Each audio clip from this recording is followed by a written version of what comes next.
So Prabhupada ends the Bhagavad Gita with a very nice line that everybody has independence. As independence is used for Krishna's pleasure, particular independence. We don't have too much independence, small. Whatever situation we are situated today, we are in a conditioned situation. Somewhere we are limited. Now when we use that situation towards, we offer whatever little we have. We don't have much. Jiva is very small and his possessions are also very small. Just like a child. What is the purchase? He has in a pocket 1 2 rupee toffee. Correct? What is the possession of a child? Child doesn't have 10 crore rupee property or land, or he doesn't have the bungalows or cars. He doesn't own anything. What does the child own? A small toffee. And how much he can walk? Can he walk 20 kilometers? No, he can walk little. But within that small thing, when he tries to offer something to his parents, the parents become so pleased. Correct? That affection is very, very pleasing. Or just like when the parents come, the child shows happiness. It's a very small gesture. No? What here? He's just lying on bed only in the beginning. Children cannot move also. But if the parents come in the evening to see them, they smile. That small reciprocation. So similarly, we are also very small. What you will offer something, what you will offer, what you have to offer. You're so small, we have little some coins. Krishna is so rich, owning all opulences that Krishna used to walk. When Krishna comes to meet Yudhishthira Maharaj when he is planning Rajasuya Yagna, so Krishna comes with his thousands of queens and decorations all around. It's like ocean is traveling. You know, Krishna is surrounded like the ocean all around him, all people. Opulence, so much opulence Krishna had. What do you know? But still, he was so much touched by the affection, by the devotion of the Pandavas. Correct? That is the quality. So similarly, what we can offer to Krishna? We cannot offer much. We can offer very, very little. Correct? Our capacity is very little, what we can offer. But when we choose, the only thing is, I choose.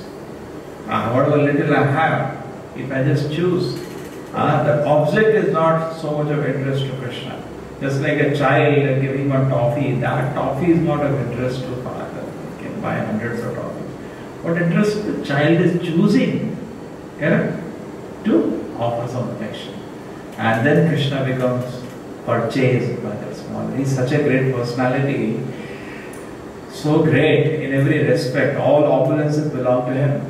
But a small affection by Jiva, little sincerity is there in that. Krishna becomes purchased. He becomes the property of the devotee. Just imagine. Such a beautiful world Krishna is inviting us. And that is the whole message of Bhagavad Gita. Prabhupada says right in the beginning, in the preface, instead of satisfying our own senses, we have to satisfy the senses of Krishna. And place Prabhupada says, actually, we cannot capture Krishna unless we are free from sense gratification. We cannot capture Krishna. Mind has to be purified from sense gratification. Then only we can capture Krishna. Then in Kali Yuga, this looks like an impossible proposal then Prabhupada says, the secret is the same senses we are using in service of our own personal desire. We use the senses in service of Krishna. That is the secret. You cannot think, I will sit and I will offer to Krishna beautiful lotus. You cannot do that. Now in this condition we are in, what we have to do? But the senses that we are having grossly engage them. Therefore the deities are there. In fact, everybody should think, what way I can serve? I can maybe cut something for the Lord, I can wash some pots for the Lord, I can do how? Because, and slowly as we become ready, we can even do direct service to the deity. But anyway, our philosophy is dasa, udasa, servant of the servant of the servant of the servant. Correct? So very eager. What can I do? So whole day I am working, everybody is working. But I am working whole day for my own self. can I do something for the pleasure of the Lord? Just like you're building a temple for whose pleasure? And all calculation you forget, we're building temple for the Lord something. Here ashram should be there, here bathroom should be there. And we forget temple is being made for the Lord, not for us. That's the tendency. So we should remember temple is made for Krishna. How the Lord's place should be there. Yes, we should think in that. True, in Kali Yuga we have also compromising between Bhagavad Vidhi and Pancharatra Vidhi. Two things are going parallel. You know, we can make hall so high, 30, 40 feet hall you can. That's possible. They allow you 10 meters, particular dimensions setback. Yeah, there's no need. We can sleep there on. That is also possible. But then our idea is to preach. You know, we are not only in Pancharatra Vidhi. If only Pancharatra Vidhi was there, then so two things we have to do for the pleasure of the deities. One side we have to think how opulently we can worship them, and people come and the deity's place looks so beautiful. At the same time we have to utilize this place for glorifying the Lord. Both things should be there parallelly, side by side should go. Anyway, as Krishna reveals, we understand things better. So now coming back to the shloka, Dhritarashtra has asked this question in the beginning of Bhagavad Gita. What is the question? Now the Pandavas and my sons have assembled together. What did they do? So basically he wanted to know synopsis, what's going to happen there. Correct? It's like you want to have news. Now people are not interested in this. What did they do? They're more interested who became the president, who became this. They're interested what happened in cricket, what happened in movie. People are interested in these things. Dhritarashtra asked Sanjaya not that question. He asked the question, what is happening there? Pandavas and my sons are gathered. And then Sanjaya had an ability, because through the mercy of Vedavyasa, just like we have television today, we get a running commentary. Sanjaya could see through Vedavyasa's mercy. The Prabhupada says in that purport, he said we cannot see directly. Through Guru's mercy we see. Perception is direct, but through the transparent medium of the spiritual master, just like a mirror. A spiritual master who is self-realized carries the perception and we get from it. And another thing is that Prabhupada says when Krishna consciousness is nicely flowing, then it is so much pleasure to me. Sanjaya said, everything I recall what Krishna and Arjuna is talking, my hairs are rising on my head. I am thrilled every moment. Correct? So this is actually the real Krishna consciousness flowing. The experience is like that. It's direct, it's thrilling, it's ecstatic. So his question was, what did they do when they gathered together? And Sanjaya is saying, sir, something to tell you. Where is Krishna? Something which is not pleasing for you to hear. But the fact is this, where in the beginning of Bhagavad Gita he also says, now Raja Duryodhana went to Dronacharya. He says that. That was just to encourage him. His son is like Raja. But now after hearing the whole conversation of Krishna and Arjuna, and seeing Krishna depict a universal form where he shows all the Kauravas anyway dead already, he has understood the whole thing. He could understand this is sent by Krishna, is personally there. There is no way for Kauravas to win this war. So he gives his conclusion, his assessment. Where there is Krishna, and Yatra Yogeshwara Krishna. Krishna is not ordinary personality. Oh Krishna, there is one fool who told me, in Bhagavad Gita Krishna's name is not there. We can tell that fool. Yatra Yogeshwara Krishna. Krishna is there. Yatra Partha Dhanodara. And where there is Arjuna, the holder of Gandiva. Dhanu means the bow. What bow Arjuna was holding? Gandiva. So where there is Krishna and where there is Arjuna holding his Gandiva, Tatra, what will happen there? Shri, Lakshmi, another name of Lakshmi, Shri, all opulence will come. And then Tatra Shri Vijaya, all victory. Victory and Dhruva. certainty. And then what will come there? Niti, all morality. So all these things will manifest where Krishna and Arjuna are there. Krishna is there, Arjuna is there, everything will manifest there. These are the things people are looking for. So therefore, we should see in our life also, if Krishna is there, and I become a devotee of Krishna, then everything will follow. Victory will be there. Therefore, Chaitanya Mahaprabhu said, Param Prajayate Shri Krishna Sankirtana. All victories to Sankirtana Yagna. It cannot be stopped. Sankirtana Yagna is all glories, all victories there. No way anybody can actually bridle it. No way anybody can put an obstacle. Chaitanya Mahaprabhu personally showed when Chand Kazi wanted to stop, Chaitanya Mahaprabhu broke the whole arrangement of Kazi, correct? So Param Prajayate. Even though it may look, what is that? This person is putting obstacle there. No. If you are really sincere to spread Krishna consciousness, no obstacle can be put by anybody. Chaitanya Mahaprabhu's sanction is there. We should only see that I sincerely try. Nobody can put any obstacle. It is Param Prajayate, already glorious. So in Kali Yuga, just like there in the battlefield, the victory was certain when Arjuna is there and Krishna is there. Everything is certain. Dhruva, it is certain. Morality, victory, opulence, power, everything is certain.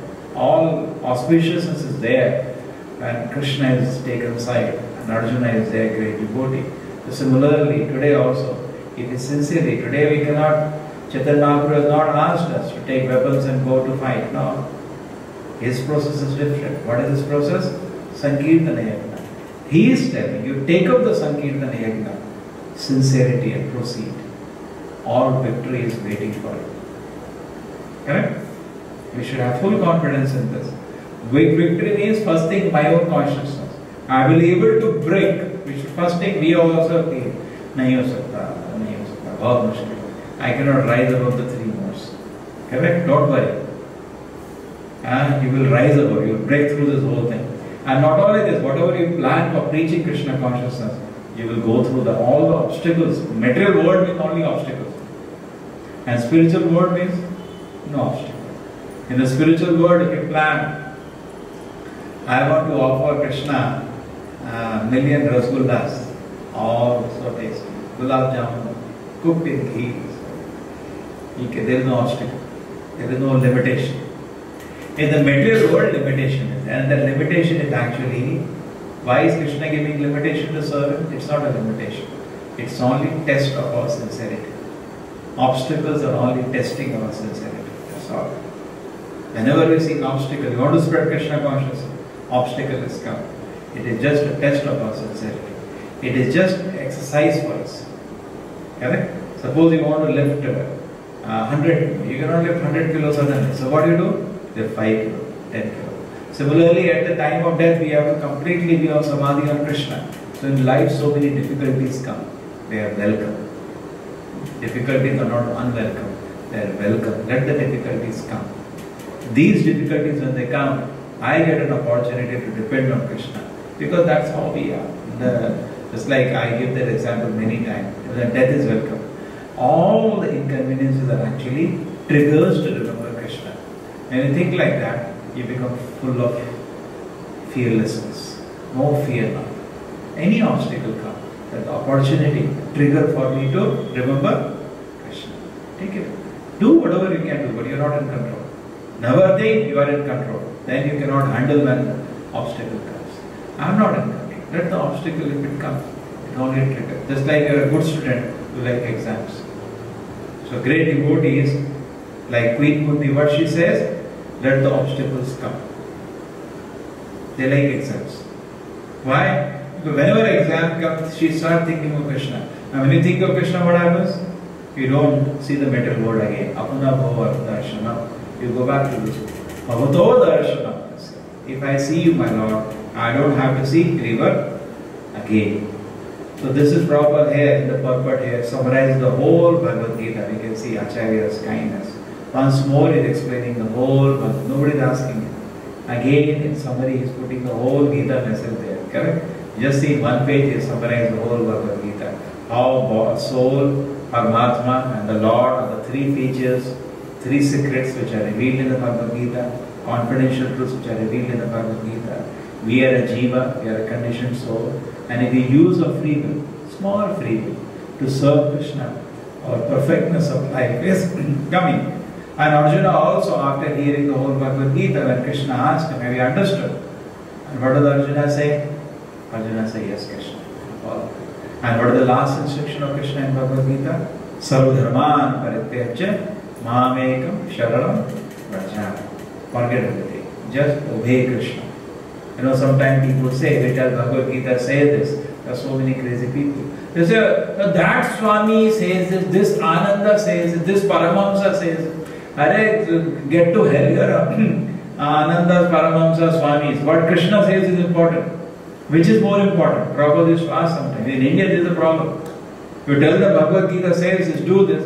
No, that Ananda said that. Arey, who is more important here? That you are Ananda or Krishna? Crazy people. Therefore, it has become such a horrible field to preach. You know? Basic common sense people are lacking. Who is more important? This Swami, Ananda, Paramahamsa, or Krishna is important? Krishna is important. Then you hear now what Krishna said. This is the thing lacking. Arjuna had a problem. He did not go to all these fellows. He heard Krishna, Supreme Personality. So we hear Krishna or his transparent representative who does not interpret Krishna's word. He gives exactly what Krishna has given. Hear that, the life becomes better. So, just like Arjuna, he heard Bhagavad Gita. He had a dilemma. All of us have dilemma. We don't know what to do. After he heard Krishna, he became clear. Krishna is clear. What I am doing in my life. So, like Arjuna, everybody is in a dilemma. Everybody is suffering. Everybody is having difficulty. If you hear Bhagavad Gita from Krishna or his modified representative, everything should become crystal clear. That is a proof. And that is why people take shelter. Why they take shelter otherwise? Why they take shelter of Krishna? They feel, yes, all the problem is over now. Let me just follow Krishna. This faith should be there. And Prabhupada personally showed that in his own personal example, and the same thing Prabhupada preached. Srila Prabhupada ki, Bhagavad Gita ki.